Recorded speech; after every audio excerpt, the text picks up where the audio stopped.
Tom Cruise est de retour sous le feu des projecteurs.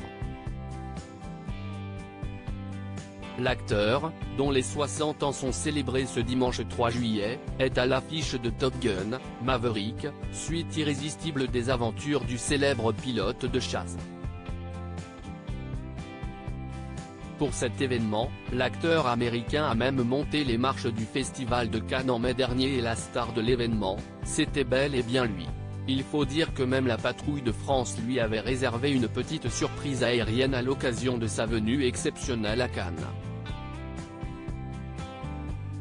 S'il a donc foulé le tapis rouge au bras de sa partenaire Jennifer Connelly, aucune autre femme en vue pour le héros du dernier film de Joseph Kosinski.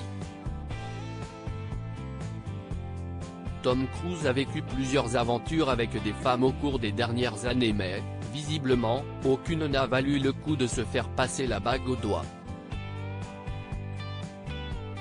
On ne va pas se mentir, épouser Tom Cruise en fait rêver plus d'un.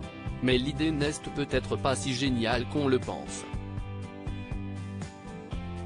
En 2012, peu de temps après l'annonce du divorce de Tom Cruise avec Katie Holmes, la mère de Suri, sa fille qu'il n'a plus vue depuis longtemps, Le Figaro mettait le doigt sur un détail, le point commun très intrigant des 3 mariages qu'il a connus. Si tous se sont conclus en divorce, un autre fait met la puce à l'oreille, celui de l'âge. Son mariage avec Katie Holmes a duré 6 ans, celui avec Nicole Kidman, le plus long, 11 ans.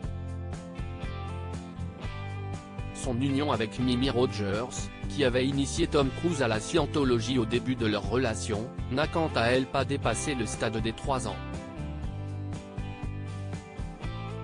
Mais à y regarder de plus près, les 3 actrices avaient toutes le même âge, 33 ans, lorsque leur mariage avec Tom Cruise a pris fin.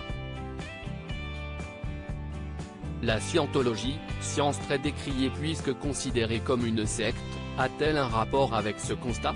Si cela n'est pour l'heure pas confirmé, ce ne serait pas la première fois que cette appartenance a des conséquences sur la vie privée de l'acteur de Top Gun.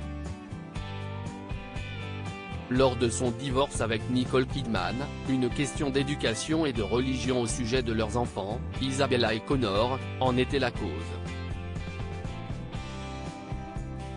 Katie Holmes avait quant à elle évoqué des différends irréconciliables et demandé la garde exclusive de leur fille Suri, qu'il n'a pas revue depuis près de 10 ans.